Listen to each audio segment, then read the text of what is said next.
चुनाव चुनाव ना खेले, हल्का सा इमारत को हिला दे, इमारत हिलती है तो आदमी मरम्मत करने पहुंचता है, और अगर अभी हिलाई तो मरम्मत करने जरूर पहुंचेंगे शिक्षक भर्ती लेके।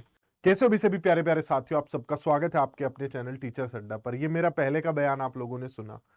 बेशक आज लोग अयोध्या पर सवाल उठाए, बेशक आज लोग उन लोगों पर सवाल उठाए जिन्होंने बीजेपी को इस कगार तक पहुंचाया कि एक पार्टी ये सोचने के बाद कि हम राम मंदिर देकर कम से कम 350 सीट जीतेंगे, वो आज 240 पर आ गए हैं। मैंने पहले भी कहा था, कोई हारे या जीते, लेकिन किसी व्यक्ति को यह नहीं लगना चाहिए कि वही राजा है और जो उसका मन करेगा वो करेगा, वो किसी भी व्यवस्था की तरफ ध्यान नहीं देगा। अगर किसी व्यक्ति को ये लगने लगता है तो फिर क्या स्थिति होती है मैं आपको बताता हूं। यूडाइस का डेटा ये कहता है हमारे देश में 1,17,000 स्कूल्स ऐसे हैं जिनमें सिर्फ एक टीचर है, सिर्फ एक व्यक्ति है जो वहां पर काम कर रहा है, चाहे वो मास्टर हो, चाहे हेड मास्टर, चाहे चपड़ासी हो, चाहे कोई भी हो, एक टीचर के दम पर स्कूल चल रहे हैं। 1,17,000 स्कूल्स हमारे देश में ऐसे हैं। उत्तर प्रदेश, मध्य प्रदेश का अगर सिर्फ डेटा देखा जाए तो पिछले 3-4 सालों में 50,000 से अधिक सरकारी स्कूल बंद हो गए हैं। ये उत्तर प्रदेश और मध्य प्रदेश का डेटा है, गवर्नमेंट डेटा है। पिछले 3-4 सालों में ये हुआ है। अगर मैं सिर्फ एक साल की बात करूं तो लगभग 51,000 स्कूल बंद हुए हैं। बात ये तो जो स्थिति खराब हुई है उसकी है, और कितनी खराब हो रही है उसका मैं आपको इस साल का डेटा देता हूं। योगी जी ने क्या कहा, क्या मजबूरी हो गई कि कहना पड़ा, उससे पहले मैं आप लोगों को बता देता हूं। उत्तर प्रदेश में इस बार प्राइमरी स्कूल में 24 लाख कम एडमिशन हुए हैं। 30 बच्चों पर एक टीचर चाहिए होता है, 30 से भाग कर दो, मतलब लगभग 1 लाख अध्यापकों की कम जरूरत पड़ेगी। सरकार क्या कहकर भर्ती नहीं कराती है? सरकार कह देती है कि टीचर स्टूडेंट रेशियो बढ़िया है, जब बच्चे ही नहीं है तो पढ़वाएं किसे? भाई बिहार भी तो है, कह रहे आप टीचर को भेजो, बच्चा बाद में आएगा, या बच्चे पहले 25 इकट्ठे हो जाएंगे तब तुम भर्ती निकालोगे?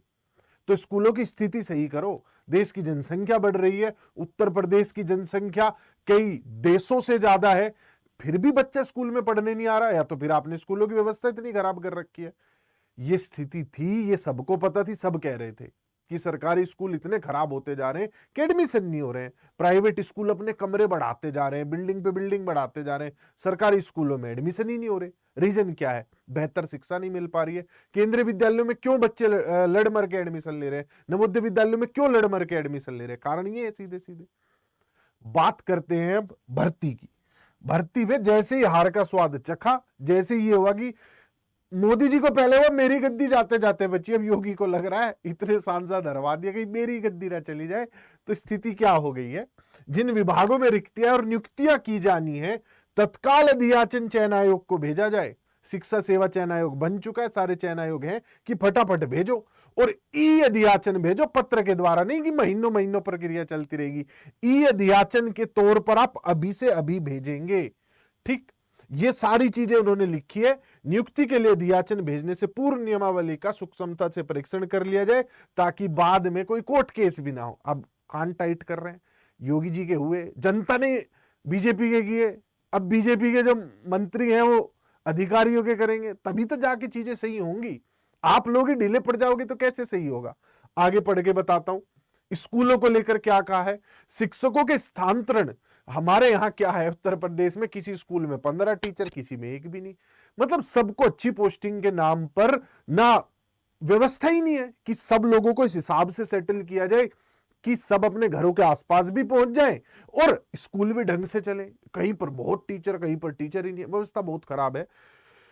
शिक्षकों के स्थानांतरण और नवीन पद स्थापना करके व्यवस्था तत्काल बढ़िया की जाए, ये योगी जी कह रहे हैं। उनका कहना है माध्यमिक विद्यालयों के कायाकल्प का अभियान तेज किया जाए।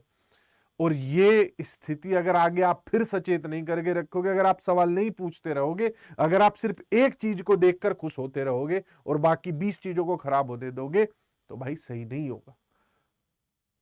जब नहाते हो पूरा ही नहाते हो ना, या बाल गीले करके निकल जाते हो? निकल जाते होंगे तो फिर ऐसे करते होंगे सब लोग, तो भाई वैसे ही है। अगर सरकार कोई एक चीज आपको, किसी को धर्म दे दे, किसी को जाति दे दे, किसी को नौकरी दे दे, किसी को जो है नेशनलिज्म दे दे, देशभक्त बना दे, इनमें से कोई एक फैक्टर से काम नहीं चलेगा। सारी चीजें सधनी चाहिए, हर चीज सही तरीके से होनी चाहिए। थोड़ा सेंसेबल बनो और तुम सब आगे चल के अगले आने वाले जमाने के शिक्षक हो, औरों को भी सचेत करो कि सरकार के जो जो दायित्व हैं वो सारे दायित्व पूरे होने चाहिए। एक भी चीज कम पड़े तो पूछो। आप किसी हॉस्टल में रहते हो, 3 टाइम के खाने के पैसे देते हो, ये थोड़ा कह के वो आपको कह देता 2 टाइम का तो दिया था, तीसरा मत ले, ये वाली चीज तो कर दी, ये मत ले। सब चीजें चाहिए हमें और अच्छे से चाहिए। क्यों नहीं हो रही है, ये भी कारण सरकार को बाहर रखने पड़ेंगे। किस स्तर तक हो गई है ये भी समय समय पर जनता को बताना पड़ेगा कि हमने ये स्टेप्स लिए, स्कूलों में ये व्यवस्था ठीक की गई। हर साल देखो इतने एडमिशन बढ़ रहे हैं। दिल्ली में सिफारिश से सरकारी स्कूलों में एडमिशन होते हैं। केंद्रीय विद्यालय में यही स्थिति है, नवोदय विद्यालय में यही स्थिति है। तो फिर पीएम श्री के भी जो विद्यालय है वो भी तो बीजेपी की गवर्नमेंट ही चला रही है, तो क्यों नहीं स्टेट गवर्नमेंट अच्छे स्कूल चला सकती है। लगभग आज की अगर मैं आप लोगों से बात करूं, ये गवर्नमेंट डेटा मैं नहीं कह रहा हूं, इनके बच्चे कम होने के बावजूद भी लगभग 85,000 पद ऐसे हैं जो आज खाली पड़े हैं। शिक्षक भर्तियों के, हेड मास्टर के, मास्टर के, ये सारे पद खाली पड़े हैं। प्राइमरी टीचर के, एडेड की तो व्यवस्था ही मत देखो, एलटी ग्रेड वगैरह की वैकेंसी, वहां तो स्कूल बंद होने की कगार पर है। और 50,000 स्कूल बंद कर ले चाहे सरकार, इतने स्कूलों की व्यवस्था खराब है आज उत्तर प्रदेश में। व्यवस्था ठीक करनी पड़ेगी, इस रेशियो के हिसाब से भर्ती नहीं, जितने क्लासरूम है उस हिसाब से भर्ती करनी पड़ेगी कि हमारे पास क्लासरूम कितने हैं, उस हिसाब से फिर अच्छा स्कूल बनाकर, लैब अच्छी बनाकर तब बच्चे आएंगे ना। आप सोच रहे हो कि पहले बच्चे आ जाए खराब व्यवस्था में, फिर धीरे धीरे अपना भर्ती कर लेंगे, वो होगा नहीं। क्योंकि भर्ती के नाम पे तो आप सालों तक शिक्षा मित्रों से, प्राइवेट इंस्ट्रक्टरों से, काउंसलरों से, इनसे काम चला लेते हैं, तो व्यवस्था तो खराब होगी। तो सरकारी ढांचा सुधारना पड़ेगा, सब चीजें समय पर सही तरीके से करनी पड़ेगी, तब जाकर बात बनेगी। तो मैं अपने तरफ से हमेशा समय समय पर तुम्हें सचेत करता रहता हूं, लेकिन सिर्फ मेरे करने से काम नहीं चलेगा। मेरी अकेले की आवाज कितने लोगों तक जाएगी? आप लोग 1 लाख लोग अगर आगे जाकर चीजों को बताएंगे तो कितने लोगों तक बात जाएगी। तो बात को फैलाओ, चैनल को कर लो सब्सक्राइब, और जब तक भर्ती ना आ जाए तब तक सजग रहो। ठीक, ये मत सोचो आ गई, अभी भी बस हिले हैं, कब ठंडे पड़ जाएंगे भरोसा नहीं है। लेकिन इनको ये डर रहना चाहिए कि 2027 का भी चुनाव आएगा, चुनाव आते रहेंगे इस देश में, हरियाणा में भी चुनाव है, और माहौल कहीं से भी बैठ के कहीं का भी बनाया जा सकता है। ठीक है, bye bye, take care. Channel का काम सिर्फ आपको सशक्त करना नहीं है, अवगत कराना भी है। ठीक है।